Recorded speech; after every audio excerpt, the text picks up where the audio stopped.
ئەو شارەی بڕوای بۆ هۆتێل نەبوو لە ئێستادا گەنجە تاراوگە نشینەکانیان هەڵمەتی شکیان دەست پێ کردووە بۆ ئەوەی ناسناوێژی دیکە بە شارەکەیاندا بکەن.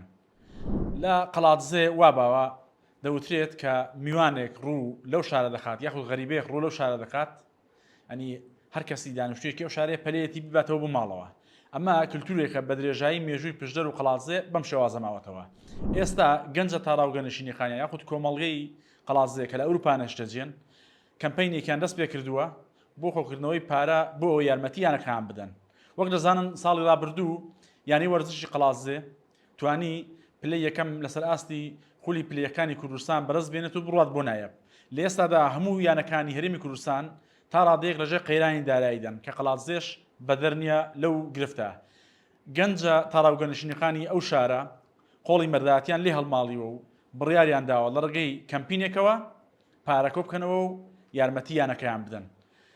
ڕێباز محەممەد یەکێک لە سەرپەرشتیارانی کەمپەینەکە بۆ 1964 قسەی کردووە، باسی لەوە کرد کە لە بەریتانیا کۆمەڵگەیەکی گەورەی کوردی هەیە 6,000 کەسێکیان دانیشتووی قەڵادزێن یاخود خەڵکی قەڵادزێنە و کۆمەڵگەیەکی بچووکن دەتوانن ئەگەر مانگانە یەکی بە 1 پاوەند بەشدار بن 5,000 پاوەند کۆ بکەنەوە بۆ خزمەتکردنی وەرزش لە قەڵادزێ.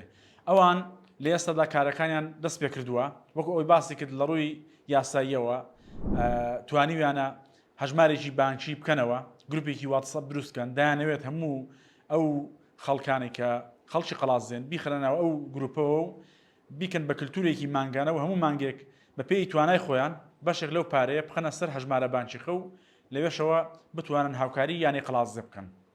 ئەمە هەواڵێکی تێر و تەواو وردەکاریە لە 1964 دۆتکەی ئاردی دەتوانن بە تەواوەتی بیخوێن.